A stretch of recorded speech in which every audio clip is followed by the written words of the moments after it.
way we engage with our lives depends on the stories we tell ourselves before we begin certain journeys. There are certain stories that we've been told about young people in this country and why they're not able to achieve their full potential. We need to change those stories, and in changing those stories in our head, we change those stories for the young people themselves. Change the Script was conceived to create a supportive community for our young people to thrive in the 21st century.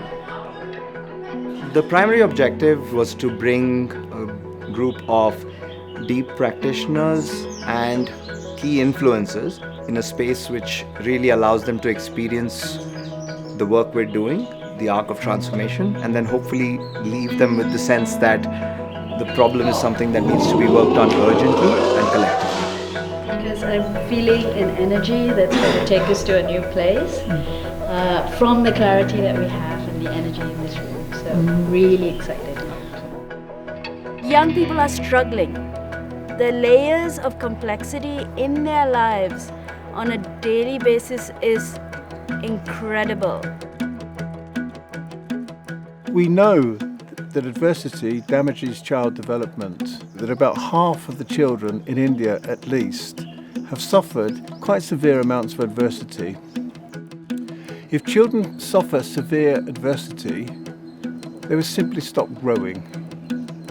When they stop growing, we call this failure to thrive.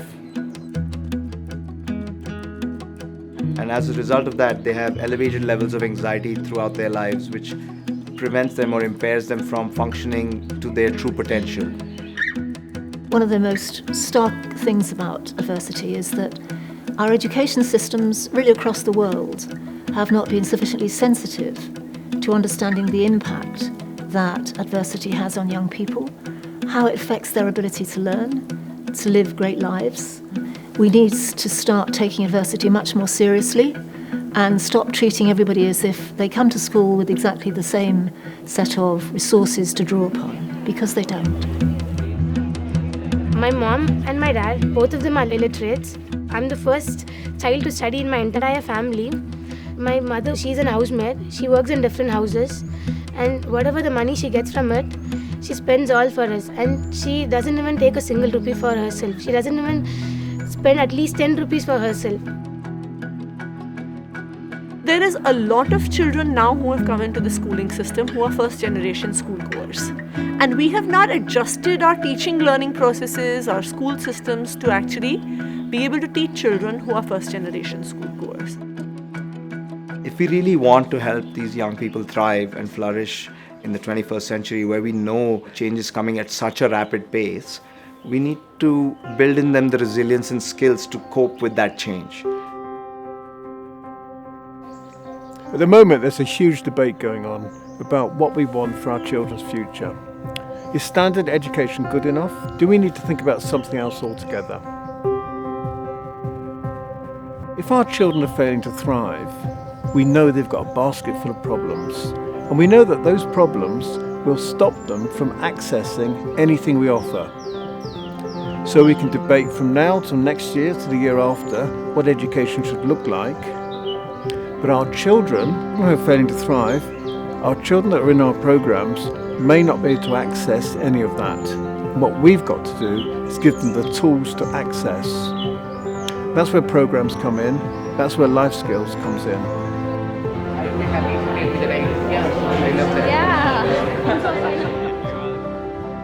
Life skills is an approach that Dream a Dream has followed to reverse the effects of child adversity, where the empathetic adult is holding space for them and allowing them, giving them that safety to take risks.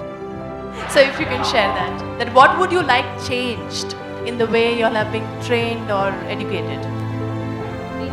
What we need to do as a starting place with all children is validate them. Validation is so powerful. It says to the child, I understand what you're saying. I'm not judging you at all. I'm not saying that's not good enough. I'm saying I understand what's happened to you. You're different, but actually you're beautiful. We've all got issues. We've all got things we need to work on. And together we're going to step forward and we're going to work on this. what Dreamer Dream has done is like brought people, made them listen to us. Adults are listening to us. I never felt adults will listen to me. I'm a young boy. Change the Script to us really represents transformation of the narrative that we hold in our heads about what is possible for our young people. If we really want to transform education on a large scale, the most important thing that we can do is to make education a political issue. And governments are only going to provide that high quality education when people are going to demand it. Only through collaborative effort will systemic change happen. No one person, one NGO, even one government. We can't do this alone.